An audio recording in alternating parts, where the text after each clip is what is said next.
I'm trying to remember when I came up with this. That there was I guess kind of a slogan I came up with of never peak. Mm. Like, no Ooh. matter, no matter how fast you go, what your accomplishment is, it's kind of that saying, you're only as good as you are, recently, today, whatever. That, I'd get a PR like Alpine Loop. That was kind of it was usually on my birthday. So I do the Alpine Loop on my birthday. It's kind of that last Saturday before Lotoja, and I was always, that was my goal. Like I got to be faster on this one. But I think kind of the mentality of whatever your biggest accomplishment is now, that's awesome, but that's your starting point for tomorrow, next month, Mm. next year, whatever. All right, what up, me Duole podcast listeners? Stuart Anderson here, episode 101 with Mr. Shawn Montmeny. Grateful for Shawn and Chip who joined on this episode. This is just a short introduction before we hear from Shawn. And the time with Shawn went very fast. It was crazy how fast this podcast goes. I feel like there was a lot more to ask and talk to Shawn about, but man, time just went so fast. So grateful for Shawn and his story. Fun to hear about his origins, where he's coming. One of these other guys coming from these crazy running backgrounds that found cycling as maybe a more gentle sport at the beginning to help save those knees. But then you realize that Shawn has put in a lot of work, a lot of training, and a lot of suffering to be as good as he is. And it's fun to hear how important it is to him to be good and what he does to train and also have a lot of fun. Shawn is an incredible part of Meet Duole and has been for some time. So thankful for Shawn, thankful for what he shares, and especially what he brings to the team. We make a couple quick announcements at the beginning. Team camp, obviously coming up in April 11th through the 13th.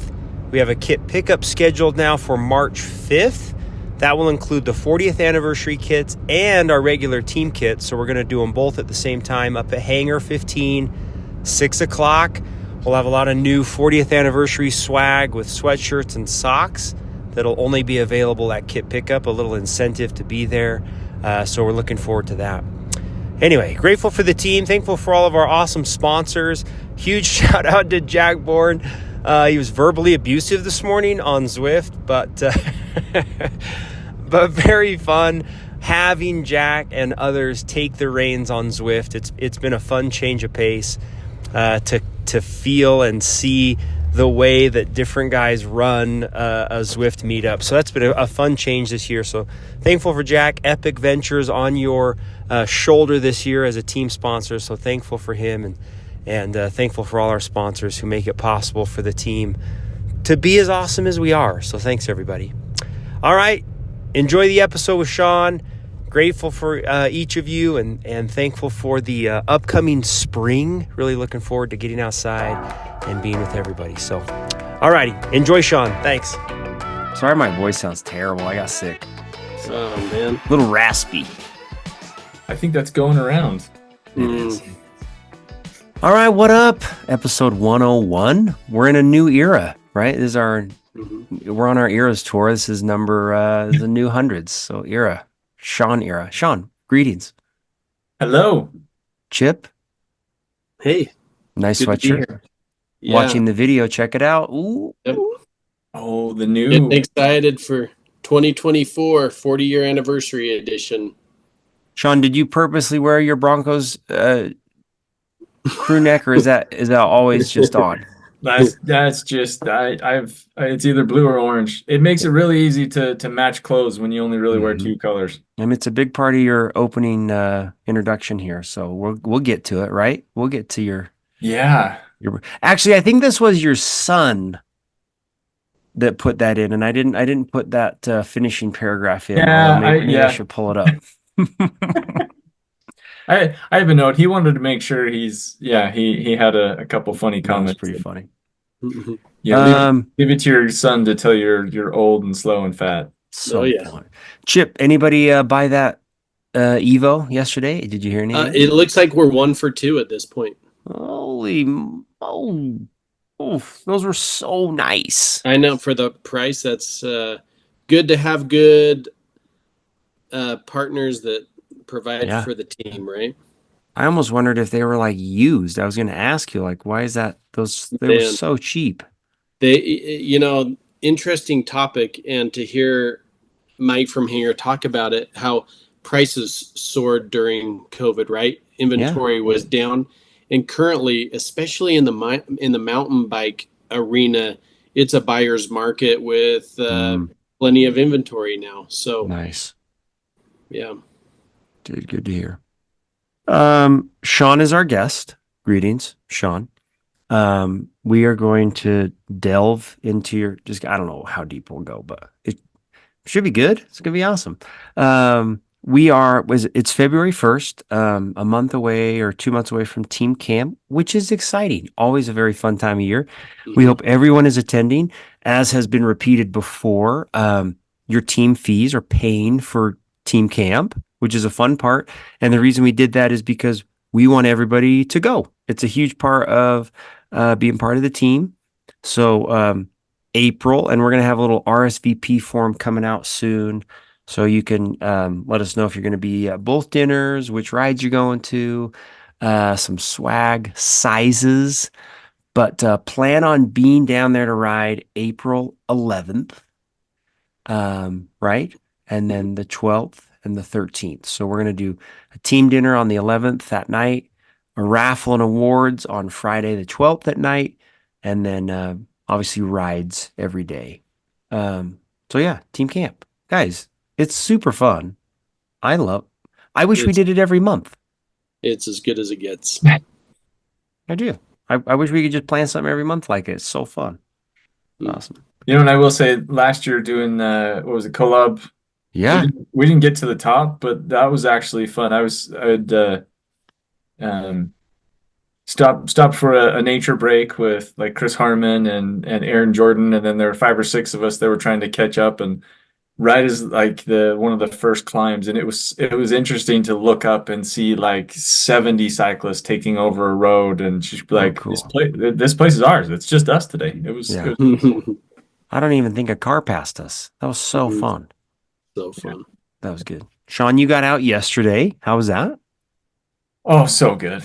So good. Well, it was like 55 degrees 55. in January. I had so much work and homework and stuff. I'm like, I really shouldn't, but how do you pass up 50s in January and only have to wear one layer?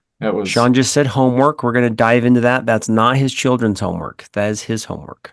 What am I thinking? How sloppy was immigration though? Was it icky? Like two, 3 spots really, like right by Sun and Moon. There's the one. I don't know. It seems like there was somebody who's riding with us, and he's like, "This feels like June because it's cold and there's water everywhere." But really just 3 spots. But of course, came home and have a big trail down your back. You got to wash off. But you were with Mr. Pape. How was Spain? Did he talk about it? Oh yeah. Oh my gosh. Oh boy. How What was it? 10, 14 days doing 50, 60 miles a day. I mean, I think that's everybody's bucket list item, and for that to happen and be able to go stay with Ryan Wells over there and just ride. I mean, it seemed like every other day that he had pictures of one of the pro teams. That's where they're all down having their team camps, and dang, that's awesome. Yeah, that would be cool. That's so fun. Cool.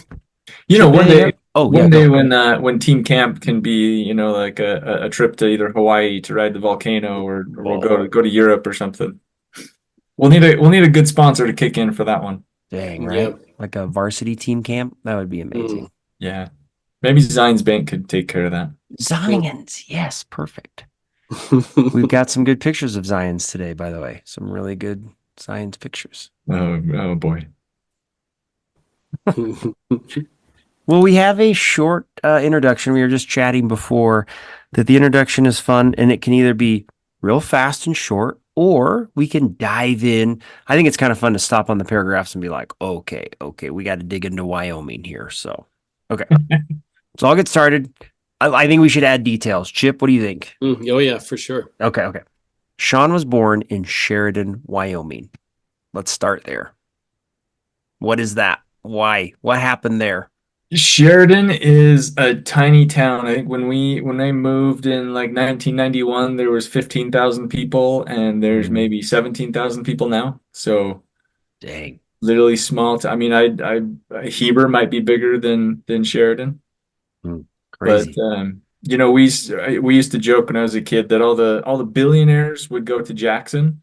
Yeah. Then if you go up through Jackson through Yellowstone and then go out the east side of Yellowstone, you'll get to Cody. That's where the Yeah. millionaires hung out. Yeah. Hmm. And then you have to go over another mountain range to get to Sheridan. So Sheridan's like this quiet little oasis, kind of on the plains, but plenty of, surrounded by mountains, just a gorgeous little place. And the if you think of like Custer's Last Stand and Hmm. Little Bighorn, like Custer's Last Stand, we would learn about that in history, and it was like a half an hour up the road, so we would like literally go there as kids. Dang, dude. So Maybe we'll dig into this later, but why was your family there? Was it work? that's so my grandma and grandpa, that's where they were born and raised. My Hmm. mom was born and raised there. Um, my parents moved a couple times, but then my dad had a job change and went back to stay with family where my mom's parents were, and then that's where I was born. And then we moved. My mom was actually went to BYU to get her master's degree, and then when she graduated, then we just moved up the road to Salt Lake. But Hmm. Cool. yeah, so most of at the time when I was little, I had my mom, one of her sister, her parents were there. My dad's from New York, so Montmeny.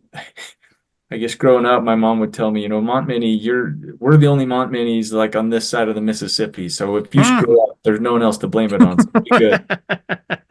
But That's kind of, is that true? Is that really true? yeah. I mean, Huh. when I do family history, like I just kind of start Googling Montmany if there's anyone, Hmm. there's a few guys of names I've seen like in California, and turns out it's like my dad's cousin, and Hmm. uh, That's cool. All right. It says here that love of bikes started early as you won trophies racing BMX in elementary school. Is that true? yeah. So I think it's like 7, 8, and 9. I mean, I think every kid gets a bike when they're a kid, and then at some point they grow out of it. Well, I never really grew out of it. I mean, in Sheridan, I mean, some of my friends might be 2 miles away. So as even a 5-year-old, you're riding your bike to your friend's house. You're ride your bike to the store or the gas station to go get drinks or something in the summertime. We'd be on bikes, and there are times in the summer I'd probably be 10 miles away from home, Dang. um, just either fishing, climbing mountains, playing random games in sagebrush. I mean, I've got scars up and down my legs from barbed wire and all sorts of injuries. But I feel like I'm probably one of the last of the generations that like grew up kind of on the edge of the frontier. Hmm. Dude, that's awesome. That's really cool. I want my kids on the edge of the frontier. So cool. Barbed wire scars. Yeah, there's some. Okay, so Chip and Shawn knew each other in at Oly. Oly J. Yes, so it says here when Shawn was 12, moved to Holladay, went to Oly Jr. and graduated Olympus High.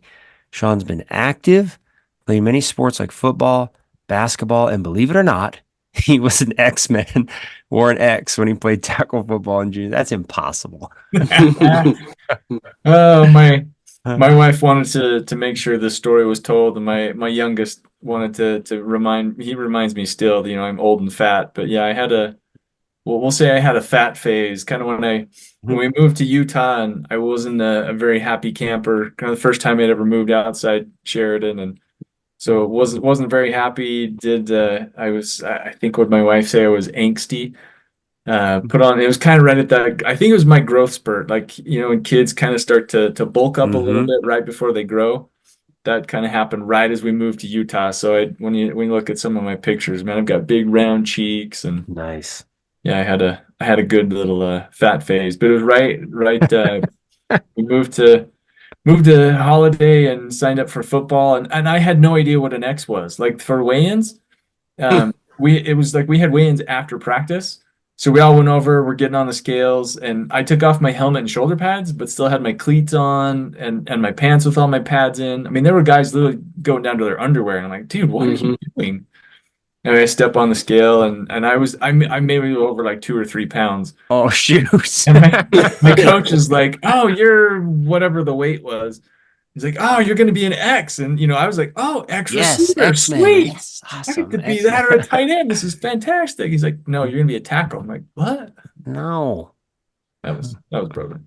That's cool. Chip, any memories from Shawn in Yeah, school? actually, Shawn, we played a fair amount of basketball. I mean, keep in mind when Shawn and I, because we graduated in '96, and so junior high and high school was not spent gaming outside. Yes, so pick up basketball inside the school and outside was, man, so fun. Spent time with Shawn playing ball. Fun. And that was back in the day when you actually had to pick up the phone and make a phone call. I have no idea how we coordinated, but like school would be getting out and it was, all right, whose church are we going to? Where are we going to play? And yeah, you'd show up and there'd be 20 people playing, and it was a great time. Yeah. Fun.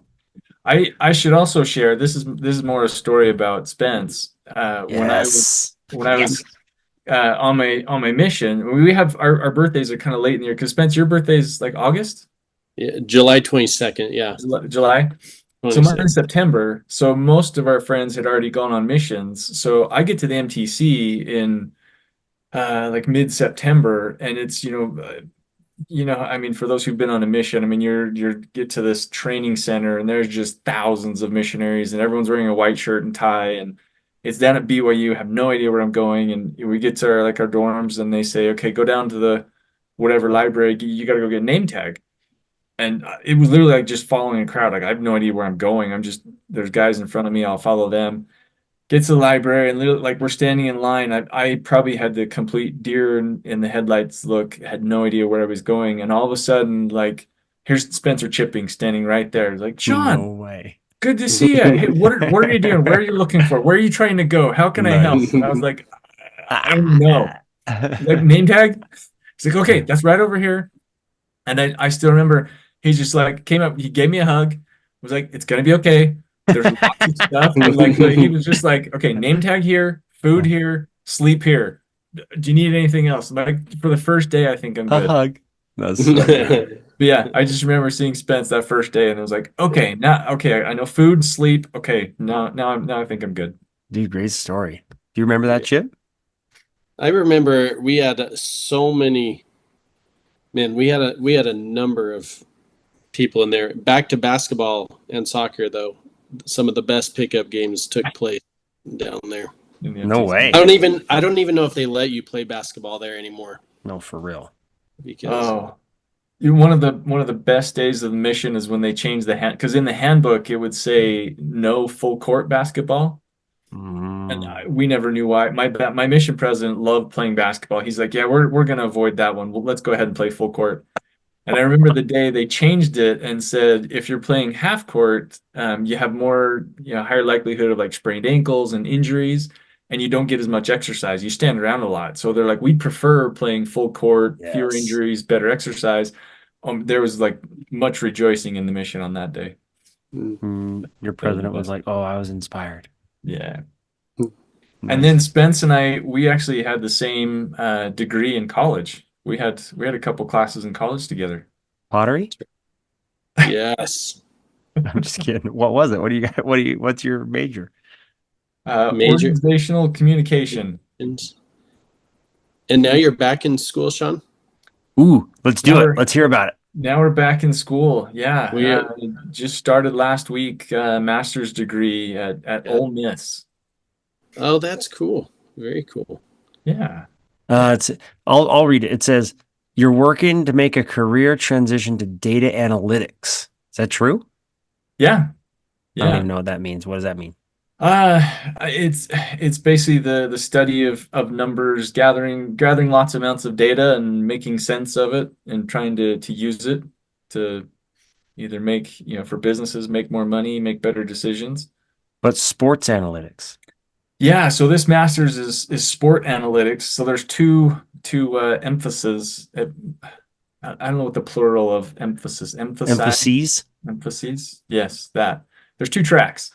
One is sport business. So like a team, how can the team make more money? I mean, we'll take the U University of Utah for example. How can their athletic department, make more money, increase brand awareness, get more people to the games?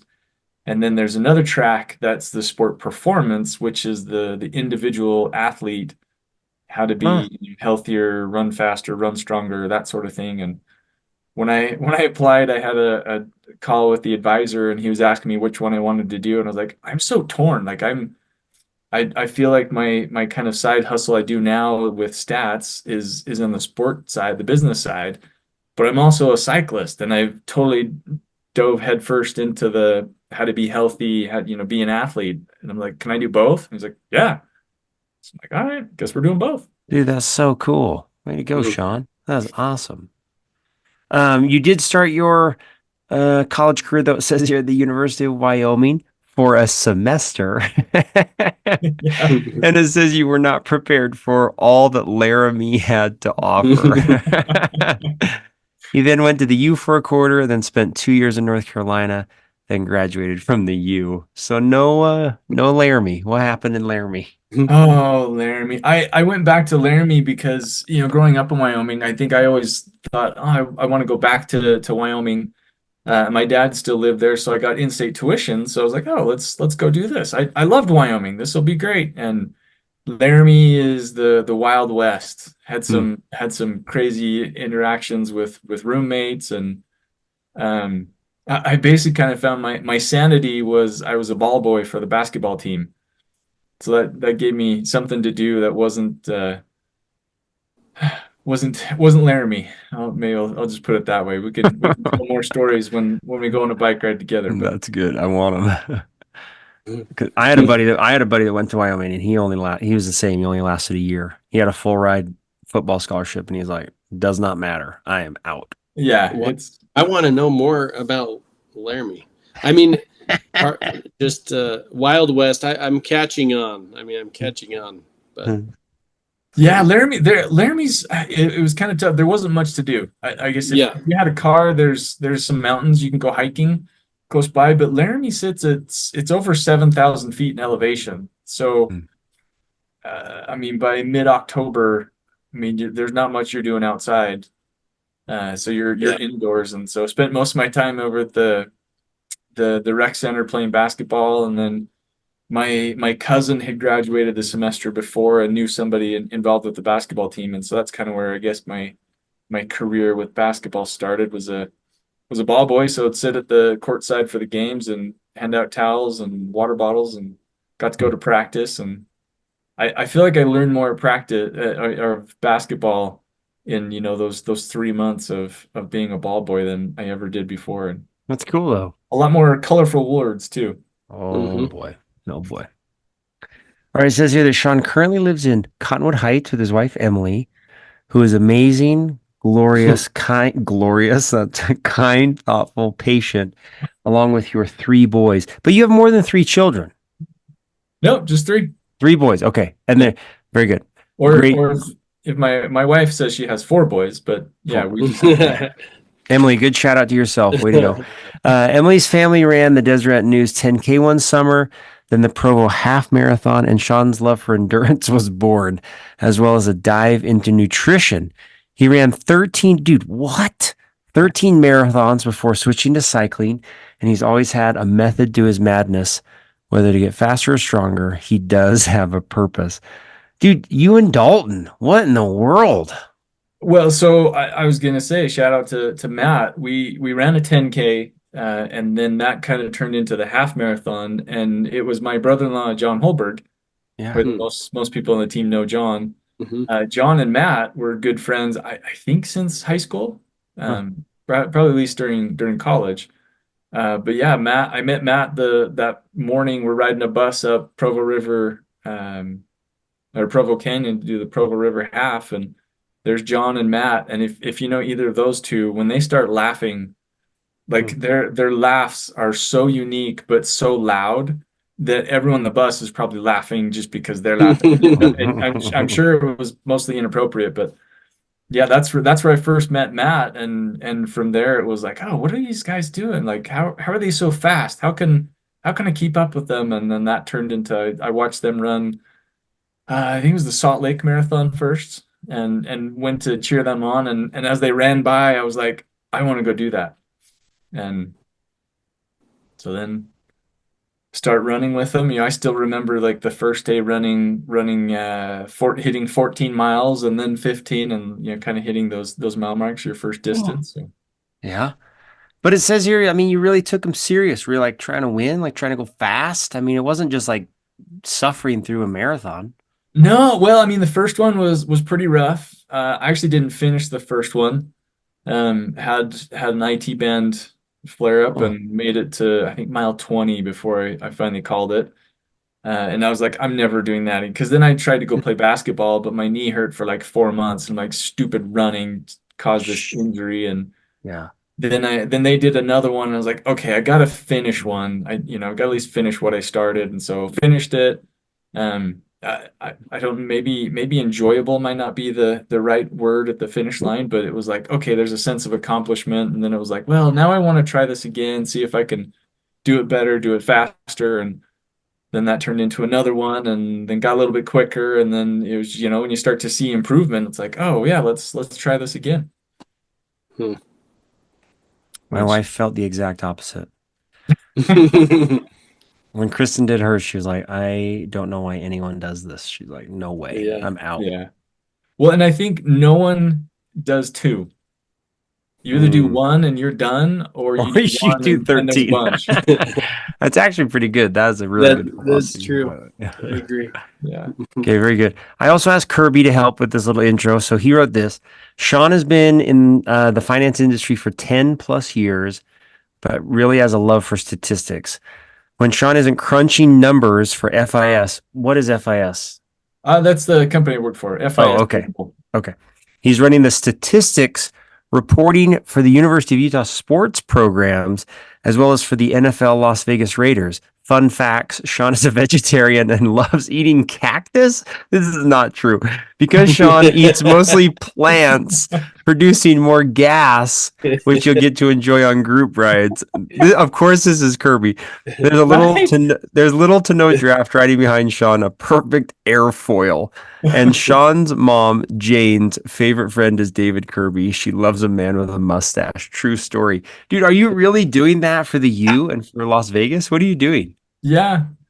Yeah. So I think it was 2009. I had a friend who did stats for Utah basketball games, and I'd asked him about it for a couple of years, and then he said, "Hey, we've got an opening. Do you want to do this?" And I was like, "Sure." So I sit courtside and type in every Huh. stat that happens in the games, and so did basketball for 3 or 4 years. And the same, it's interesting, most of the same group who does those do other sports around town.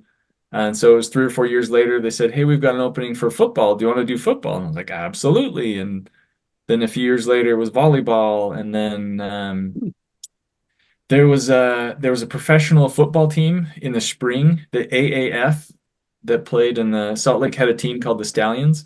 Hmm. They Mm-hmm. played up at Rice Eccles, and so they asked our crew who did the youth games. They said, "Hey, do you guys want to do these games in the spring?" And it was like, spring football, of course, let's do this.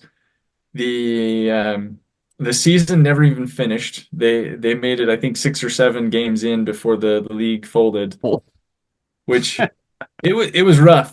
There was one guy who came in like mid season who had enough say that he kind of said, if these things aren't happening, then we're just going to fold. But the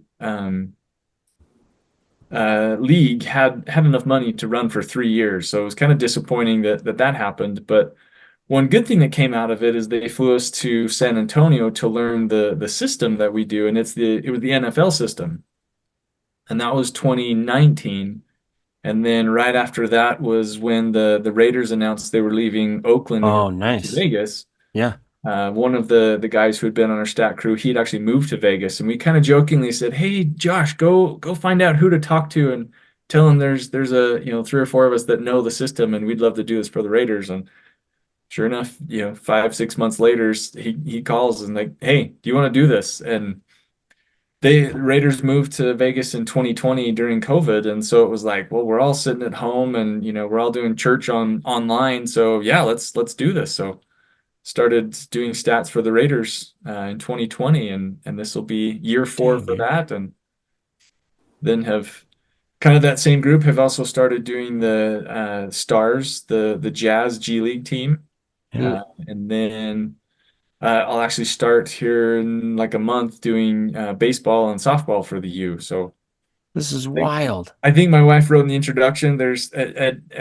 depending on if you pick the right month, there I could potentially be working like 6 different jobs at a time. So that kind of explains my absence from Zwift. Usually over winter, there's Mm, too many basketball, volleyball, football games that keep me up at nights. That I'm like I'm Mhm. not getting up at 5 in the morning. But yeah.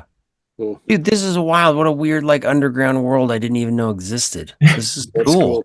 Very Yeah. cool. yeah, And which also, I oh, go ahead. I was gonna say, kind of advice for anyone out there. The saying of it's not what you know, it's who you know. That's how all of these kind of all spawned up, and it was just a simple question of, hey, this there's this opportunity over here. Do you want to try it? And I was like, sure, let's try it for a year and see how it works. And now here I've got you know 5 different jobs I can be doing. 5 different sports, I guess I have to try and remember. Dude, it's cool. And Yeah. that obviously segues into eating cactus. What is that? That's not true. Hey, cactus, no, Oh nopalitos. my It's goodness. right down the street.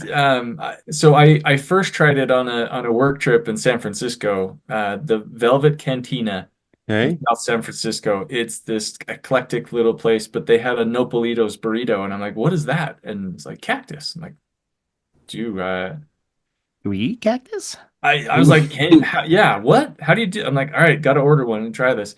And I promise, cactus, it's kind of the consistency of a bell pepper, but it's Yeah. much sweeter. Hmm. Um, Chip, you've but tried one? You've had a No, cactus? No. no, that Oh, makes sense.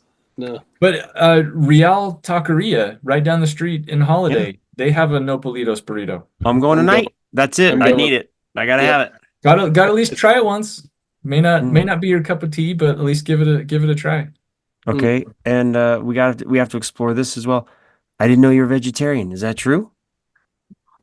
Yeah, well, probably more. I like to say plant-based. It's probably more like vegan, really. But I'm kind of like you can be vegan and eat Oreos, and I'm like, yeah, Oreos aren't really healthy, so I'm more the healthy side. But no, you're not eating meat. You don't eat meat. I rarely. My Huh. I have three Rarely. brothers-in-law. That's a good vegetarian joke. Yeah. I have 3 brothers-in-law who all have smokers, and so either, Thanksgiving or 4th of July, they make some Mm. stuff that's just too good that I Mm. indulge. But yeah, for probably 92% of the time, I'm eating plants. Wow. Dude, You could that is smoke cactus. oh. I've done that. Yams, beets. I don't know where to find. Maybe somebody out there knows and tell me where to buy cactus and make it from home. I've never looked, but Shawn, way to go. Mm. This is cool. Man, I've learned quite a bit about Shawn. Is this why your wife was saying he always has a method to his madness, getting faster, then he dives into nutrition? I mean, is that why you switched? Is uh during marathons you're like, I gotta cut this out? yeah, yeah. Well, I will say it was marathons that started it. When I was running my first one, my mom asked me a question when I was training. She said, "Are you eating enough?" And I kind of went, "I don't know. What do you eat? What should you eat?" And that question literally started this um I guess course of questioning. Were you trying to How decide if you're gonna say obsession? well, that I was going to say nosedive spiral, but I was like, no, that doesn't sound right. But Mm. um, yeah, it was really just the question of when starting marathons. Like I had an ultimate goal of qualifying for Boston, so how do I get faster? But with running, there's so much of just avoiding injuries, like just getting to the finish line. Yeah. And so is there any, can nutrition help in that line? Which I was gonna say there was one year, it was 2008. John and Matt and we ran.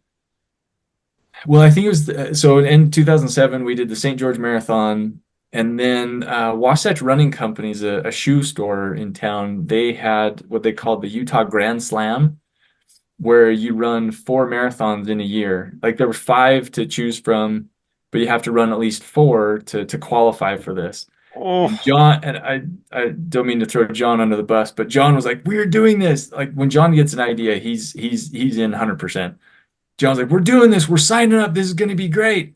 And the first marathon was Salt Lake, and we're at like mile 20 together. And John was like, "This sucks. This is my last one. I'm not doing any more races." And I was feeling great at that point. I was like, I actually want to do another one. This is going to be great. So I ended up running, I think, seven in a 12-month span. If you count St. George and then kind of throughout the season and then finished in St. George. Um, I won my age division for what? the Grand Slam. Dude. Now, before you get too excited, let me explain. There were like There were 45 people who signed up at started, and I think maybe five actually finished.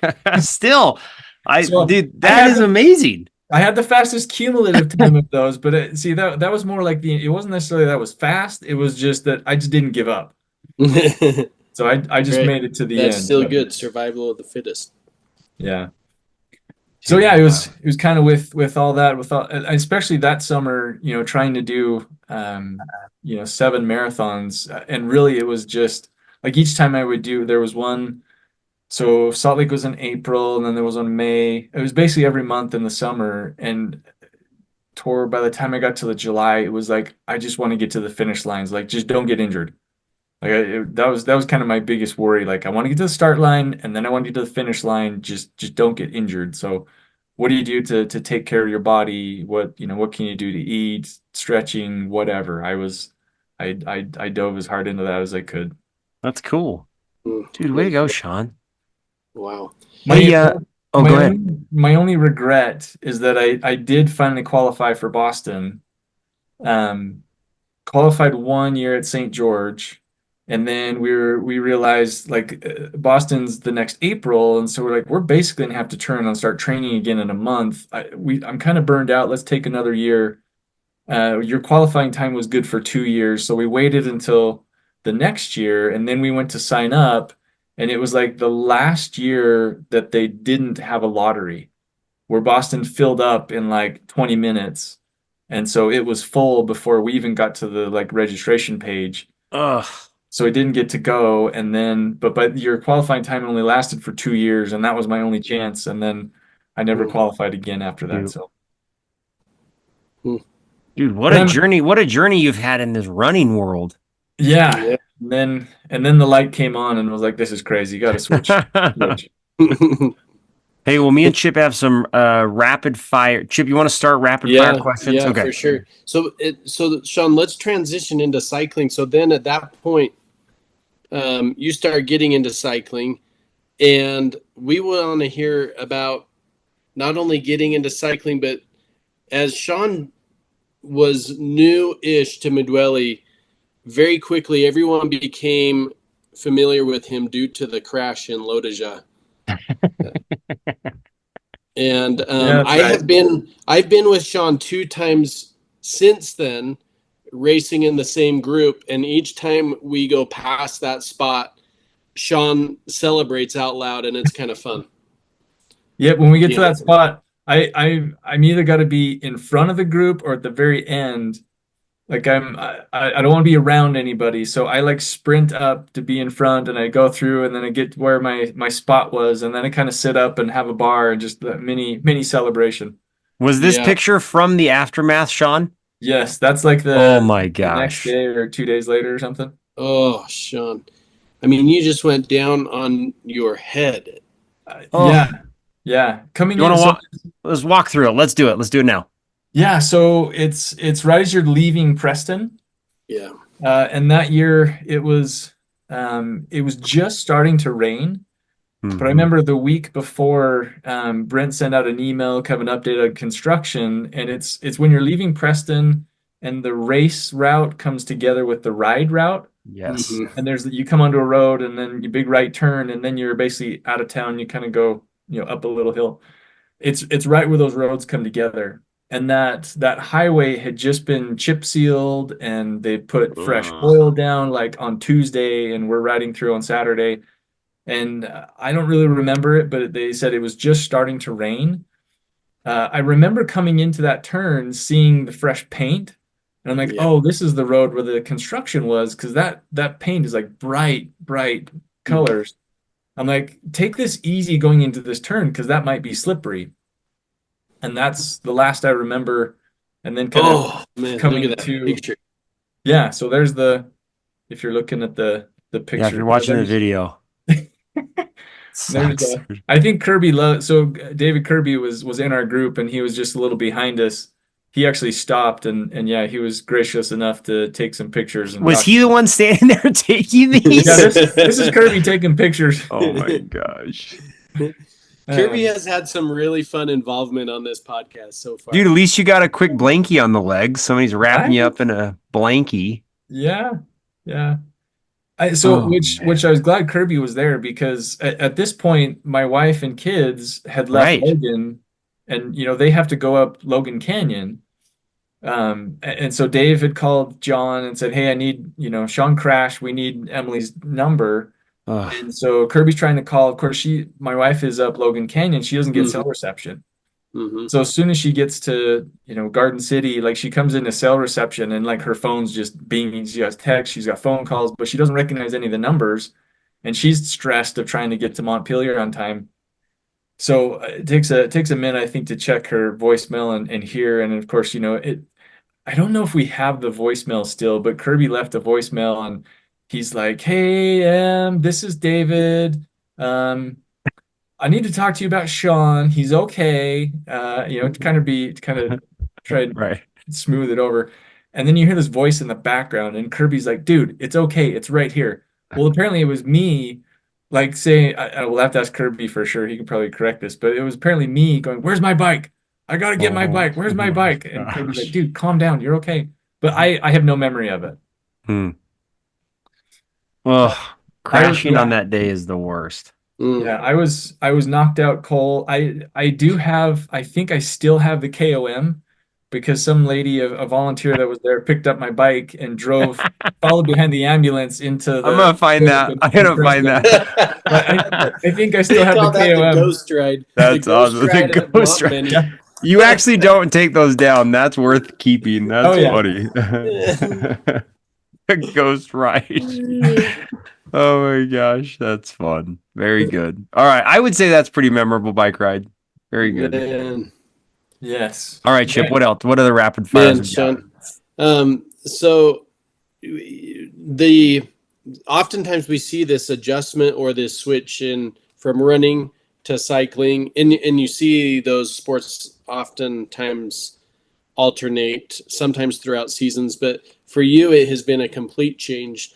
Have you just made that decision and cycling only now as opposed to running and or cycling, and you like it more, and it is maybe it's the camaraderie of the team, a lot of new inside of cycling? Walk us through the transition, and did you almost go back after your crash? Uh, I didn't. It didn't really phase me. My wife sure absolutely was like, "Go back to running. You're not cycling anymore. Running, you might hurt your knee or your ankle or something, but you're not going to crash running." Mm, And I guess the easy part for me, like I know I've talked to, well, Kirby was one when he crashed. Hmm. Like he has mm, an extra radar with deer. Like he will yeah. point out deer after his crash when he hit a deer. He will see deer like from, I, I swear, miles away, and I'll have no idea it's there. And I think I'm a fairly observant person.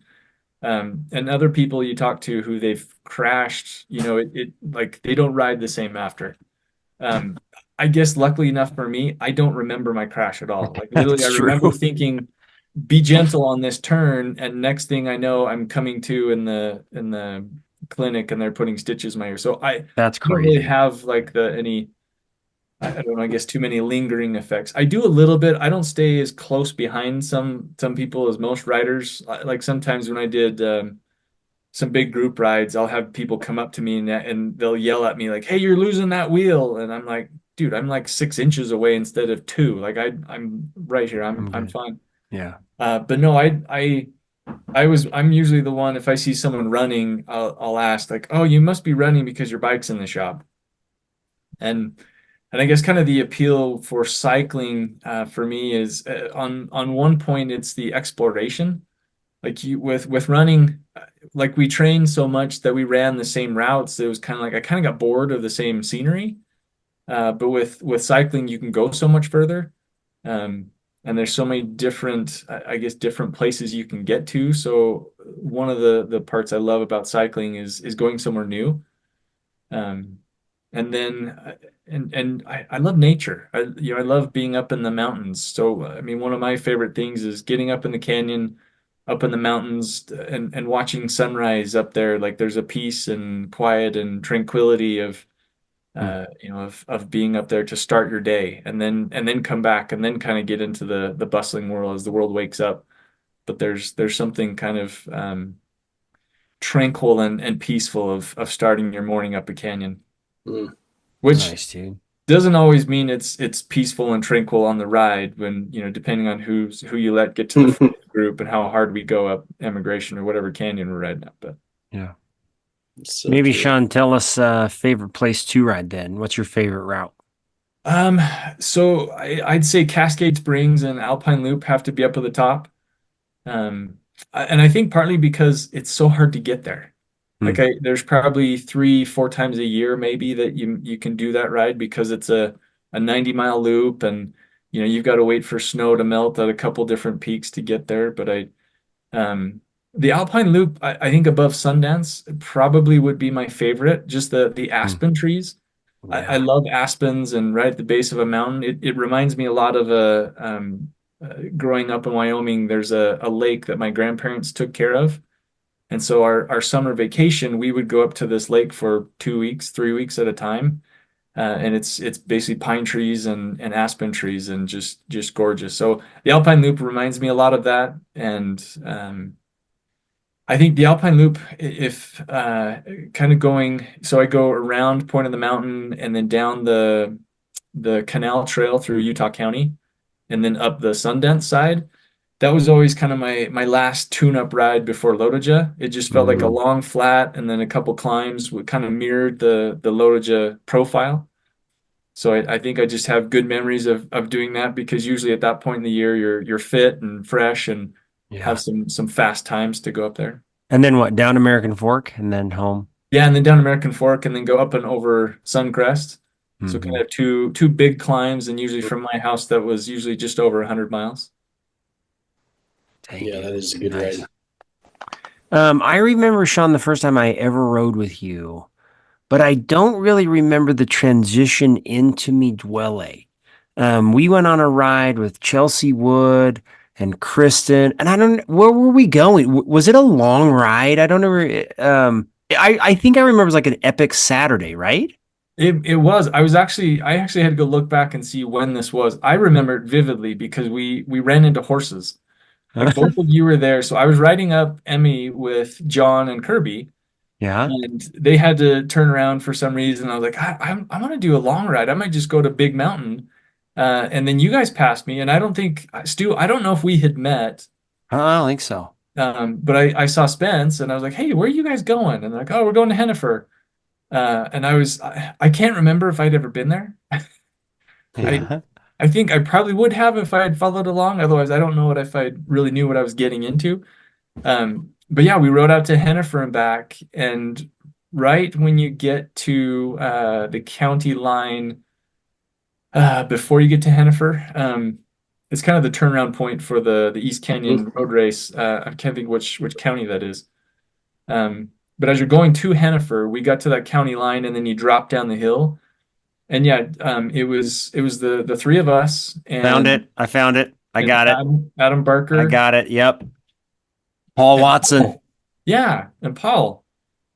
Look at us, Chip. Just young bucks. This is Oh, fun. 2017. Oh my gosh. Nice. Look at these red kits. Yes, I remember Oh, Chip, designing look those. at that. Yeah. There's Shawn right there in his Yeah. The Argyle. designs, the Z team. Yeah.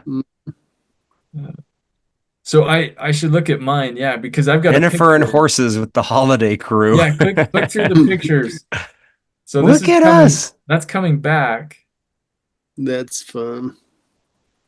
I don't know why for some reason I thought Kristen was Yeah, this those one. horses. So we get to the county line, you're dropping down into Hennifer, and all of a sudden there were 3 horses on the road. I remember this. And like you guys just rode past them, and I'm like, I grew up around horses. Like, was my bike gonna spook them? I don't want to get run off the road by horses. What is this? And I looked over, and then like Chelsea was right next to me, and we both kind of looked at each other like, what do we do? Do we pass them? Anyway, that's a long ride, 7,600 feet. Hey man, great day. That's fun. Yeah, I always remember the horses of that one, and I always kind of remember like, oh yeah, that was my first real ride with with any Duoles. And then what happened? Remind me how you 2-part question. How'd you get started? And then why do you continue to be part of the team? How did I get started with Duole? Yeah, I don't remember when you were like, all right. Well, I mean, because you're like early, like we were joining those old kits. Like that was, I mean, that's like 8 years ago. Yeah, well, because when was that? Was 2017. Yeah. So I think, let's see. So 2017, so I would have been, yeah. So that summer I had started a new job at FIS, and I left Zion's. That Argyle kit I had on, that was basically my design.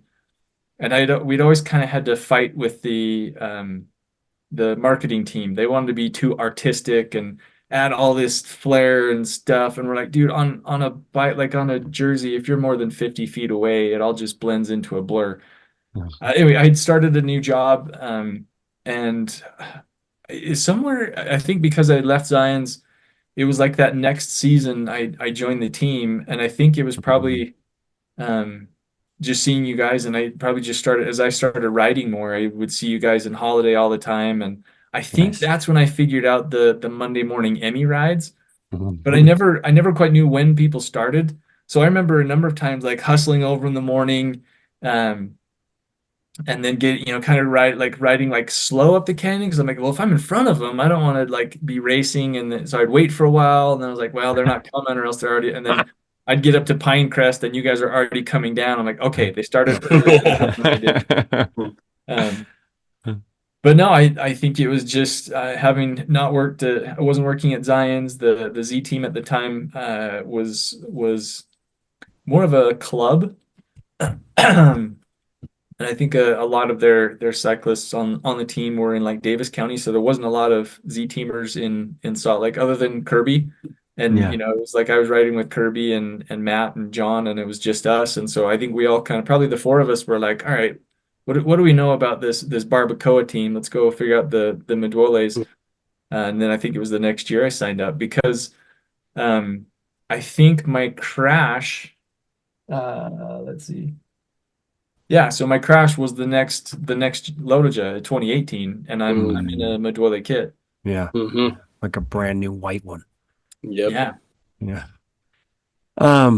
Chip, any other questions about history of Shawn? Before I want to move into, I've got some questions about your training I want to talk about.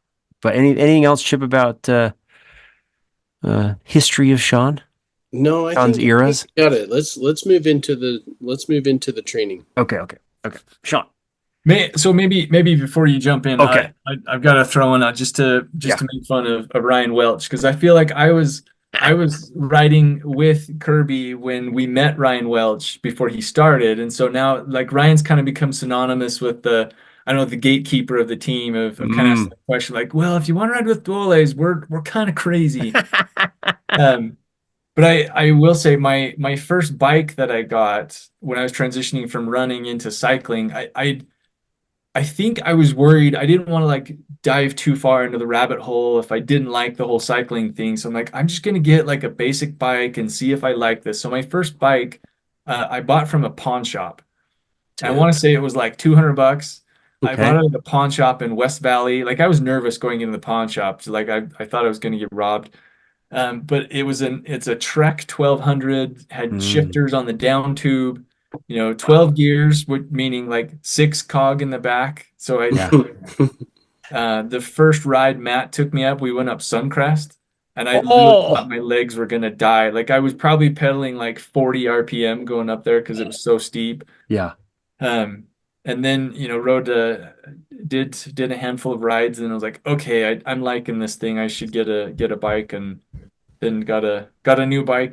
Bought it from REI. Was pretty proud. I had 12 gears, and um, anyway, then kind of spawned from there, and then traded up, got another new bike, and then it's just been faster from there. But yeah, a lot of training questions kind of start once it was like, okay, now you've got a bike, you can shift gears, have enough gears. Now how do you turn your body to be faster? Yeah. I wanted you to say you bought Jason Lang's Crux from a pawn shop that someone was selling there that got stolen from his garage. Oh, that's right. Just one of these times, somebody's gonna be like, "Oh, I bought an S-Works Yep. Crux. I Yep. was found at a pawn shop."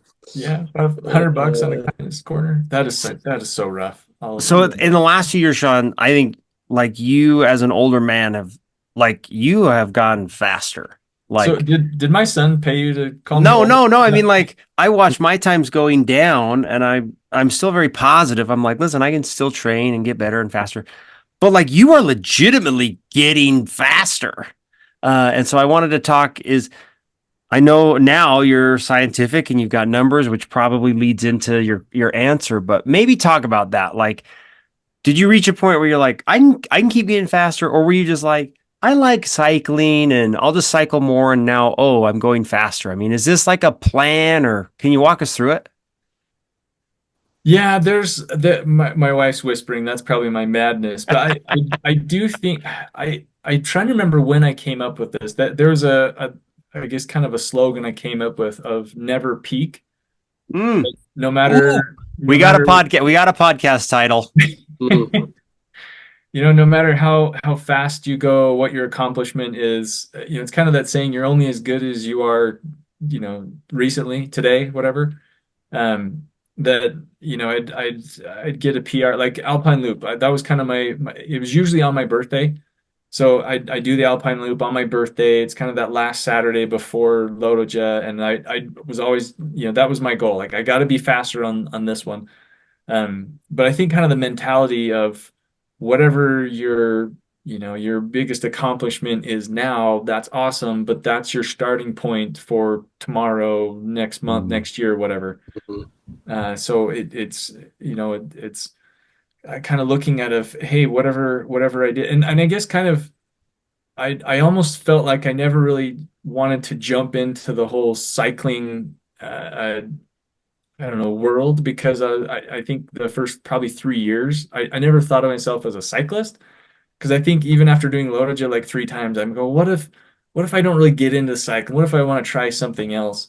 Um, and then I think finally I was like this like between the being able to be out in nature, the data, all the data you can dive into, that just totally fits my personality. And then, couple that with the camaraderie. I mean, have it's kind of like cycling time is. I think I used to say my wife has her book club. We have Saturday cycling. Like that's kind of like my Mm. interaction time. But yeah, I think that idea of never peak, whatever you do. And there were years like I would finish, get to like October, November, and was all right. My Lotoja time was faster. I did the Alpine Loop faster. I've got a PR of Big Mountain. Here's my list of PRs. I don't think I'll ever top that. But then it was like, okay, get into December, January. Like I don't know how I'm going to top it, but that's my bar. That's what I'm aiming for, and add a little tweak to this, kind of change something up, and then suddenly, still chasing those. And I'll say, it was 2020 when I bought a new bike from this shady guy, and Oh, that's right. turned out to be, everything. I kind of had a bucket list of items for a bike, and it turned out it had everything and was a screaming deal. And so I pulled the trigger, and then with the pandemic, suddenly we're all working from home, and I didn't have, this hour and a half commute that really I just traded for extra riding time. So suddenly, instead of an hour and 10-minute ride in the morning, it was like 2.5, 3 hours. And so I look back on Strava, like the number of PRs each year was kind of going from 500 to 300 to 200. And then in 2020, it was like 1,200. And then I think each year, they still have, 500 or 600 PRs just from, I think that saying, if you keep doing what you always done, you'll keep getting what you've always gotten. And I think most people say that in a negative connotation, which if you don't like what you've been getting, yeah, maybe that's negative. But if you've been successful or you're getting, you like those results, you don't have to do too much. And I'll throw a shout out to Mike Dunn.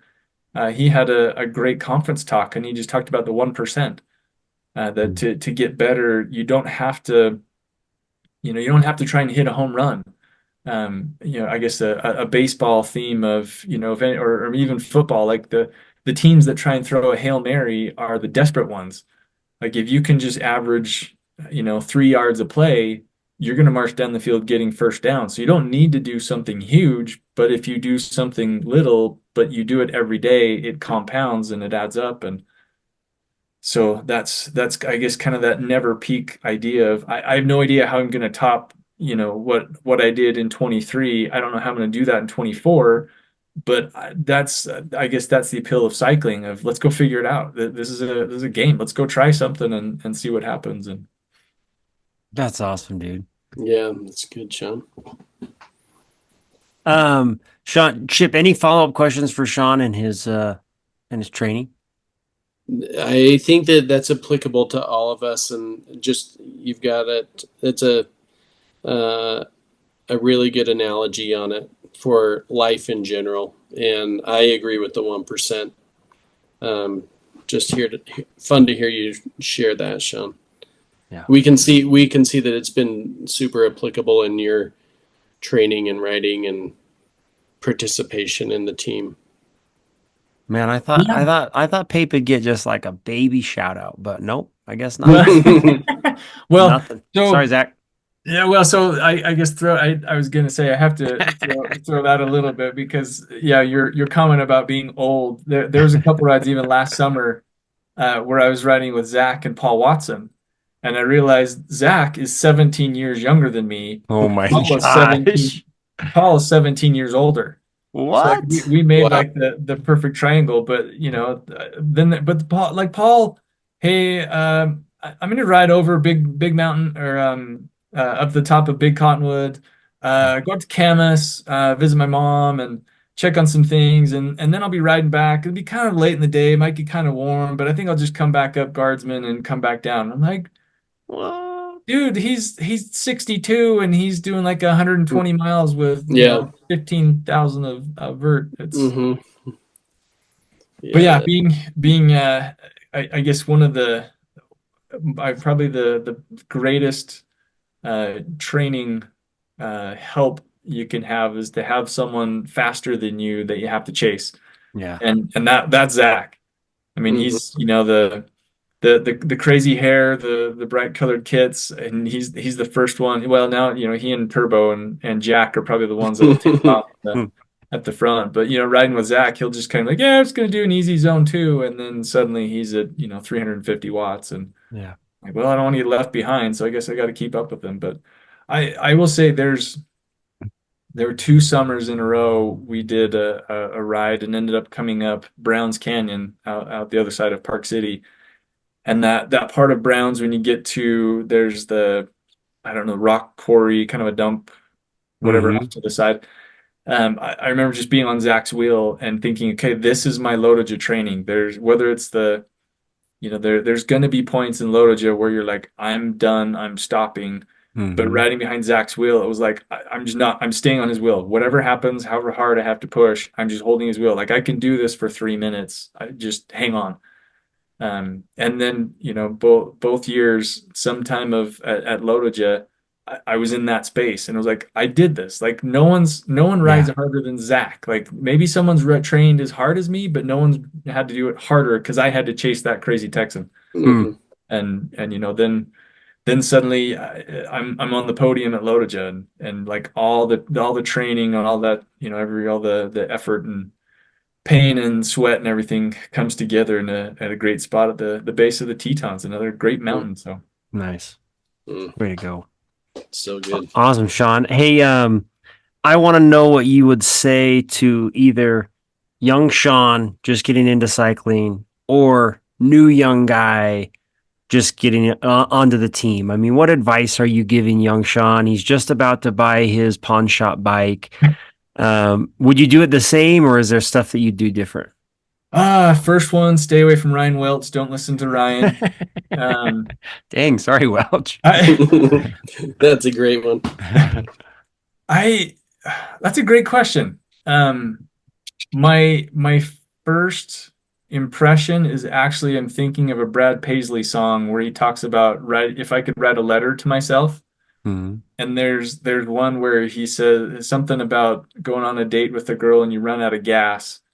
But he says, actually, you know what? That one turned out pretty cool. Don't change a thing. So yeah, I'm looking back at my experience with cycling. I don't. It's kind of tough to go back and say I would change something because I don't know where I'd end up.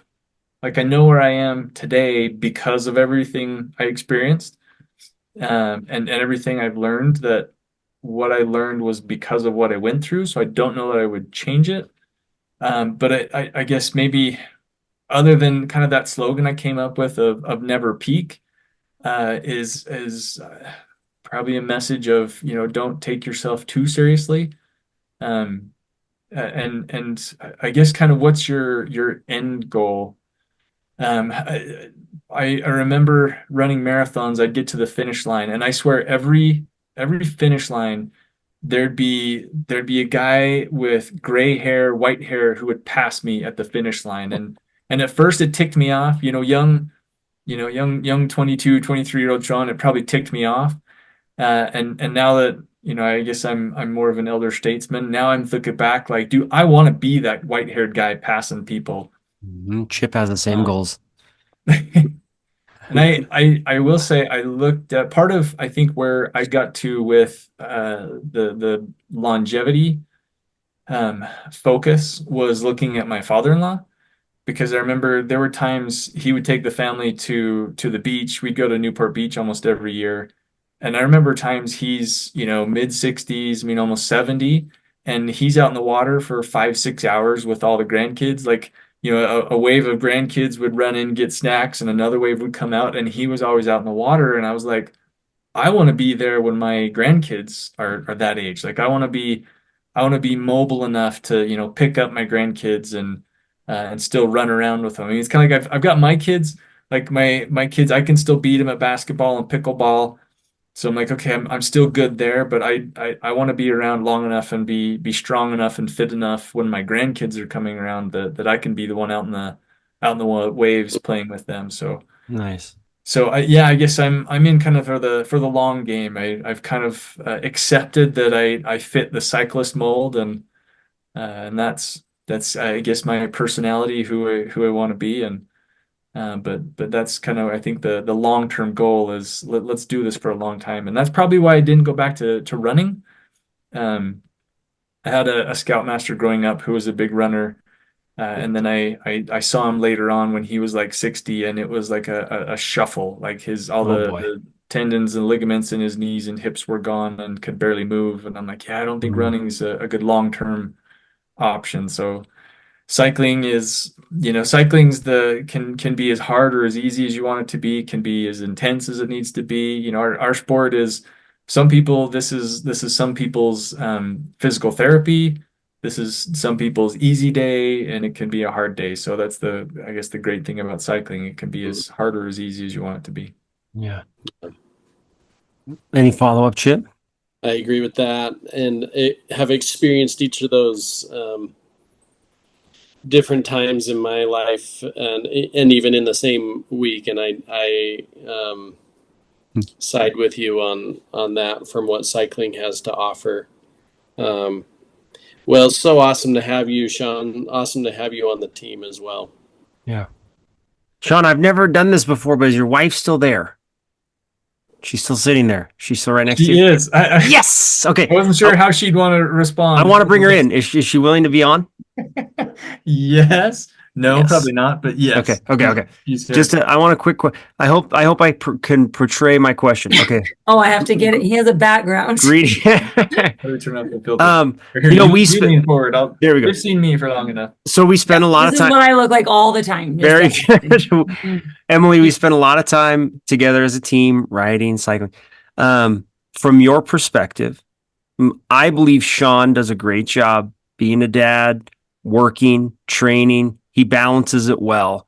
And I guess I'll edit this out if it doesn't go well. But Emily, any advice for guys on the team who are looking to make sure that they are good dads, they train well, they balance well? Like, what do you see from your side that Shawn is doing good?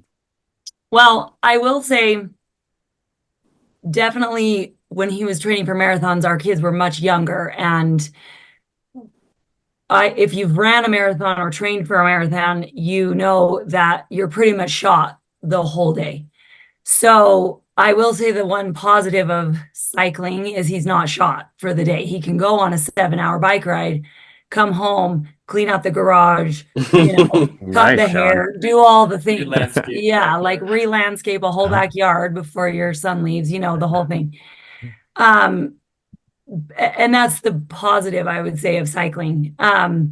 But he is a good, for the most part, I'll edit it. It's okay. balancer. Shawn is an awesome human being. I'll tell you that. There's a saying that goes around in our unfortunately old ward, because our stake just got our ward just got demolished, unfortunately.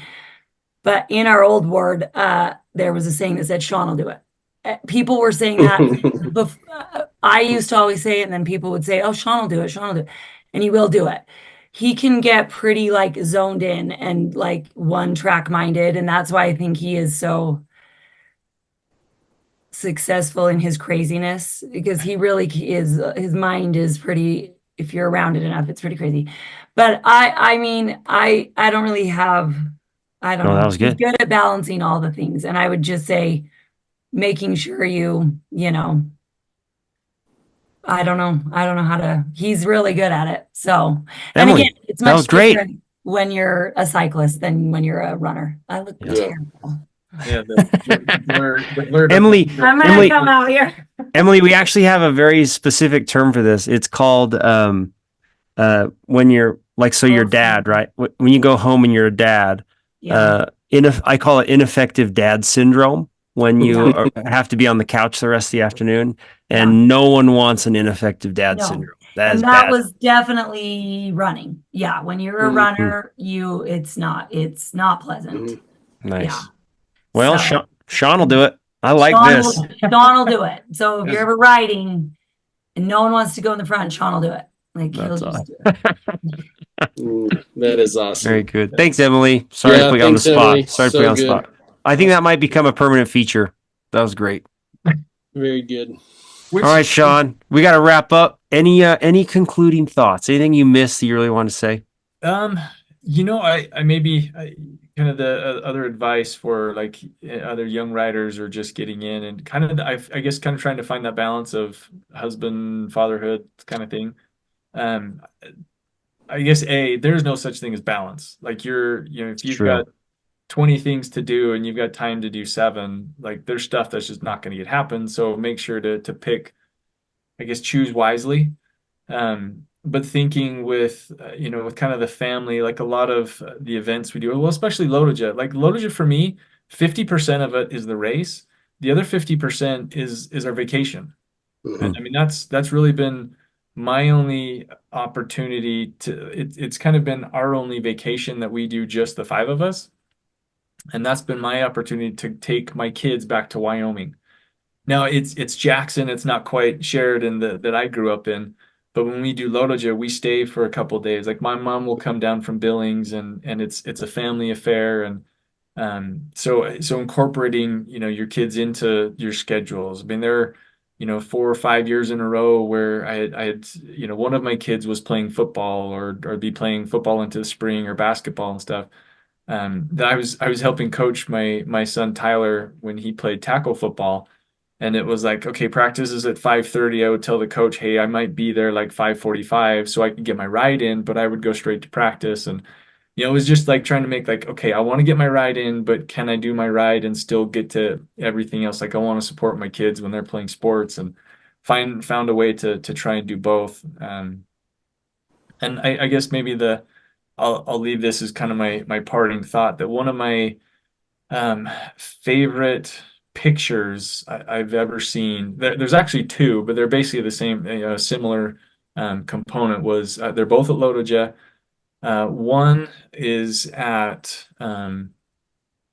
Alpine, at the feed zone in Alpine. One of the event organizers or event photographers got a picture, and it's me standing there on my bike. My oldest son is pulling water bottles out of my cages.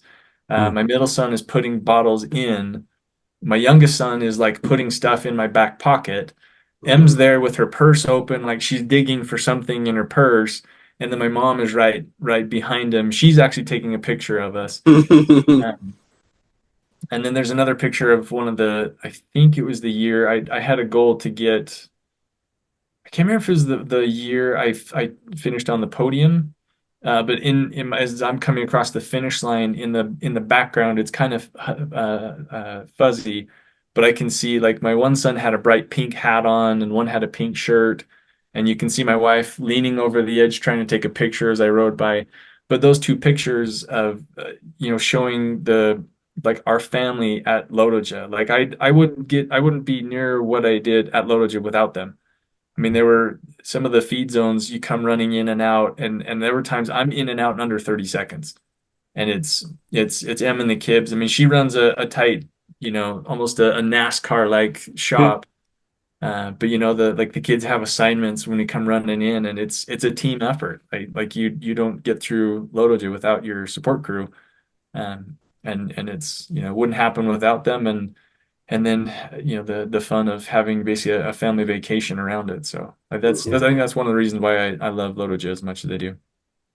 That's a fun thing to share together. I agree. Really fun. Chip swings more like 90% for the vacation, like 10% for the ride. Yep, and the planning of it all. Yes, I love it. Fun. Shawn, I just admire you in a lot of ways. I think you're a great friend. First of all, I think your wife really did say it best. Shawn will do it. That's fun to hear. Like I think that you are that. Not in like Shawn will do it. I just think it's fun when a guy steps up and is a leader and an example. I think that's you. And I just have never seen you down. Like I think you're just always positive and such an important part of the nature of our peloton when we ride. Like you're just fun and enthusiastic and can joke when things get weird, right? I mean, like it gets serious, and there's Shawn. Like he can always keep it light, and I think it's a huge part of kind of who we are and how we run. So I'm just grateful for you as a friend and example. And anyway, never peak, man. That's my new motto. Right. It's awesome. Yeah. Thanks, guys. This is Thanks, Shawn. great. Really good. Hey, dudes. Well, let's wrap it up. Guy, I wish we were riding tomorrow, but it looks like maybe we're skiing. So, oh well. Yeah. Yes. Yeah. It's not gonna be friendly. But hey, I will say I'm not sure when this will post, but I'll try and get a good picture for a week from Sunday. Have a Duole picture down in Vegas. Yes, very good. Shawn also won our 40th anniversary vest. I need to get it to you. It's sitting here in my office. Lovely. Yes, I need to borrow that because I'm gonna try and go for a ride while I'm I gotta get. Okay, I'll find your 40th anniversary bag. I'll find them. Okay. We'll come by the next couple of days. I'll text you. Okay. All right, guys. Thanks so much. Hey, thank you. Okay. Thanks, guys. Talk to you later. Hey, bye. Yeah.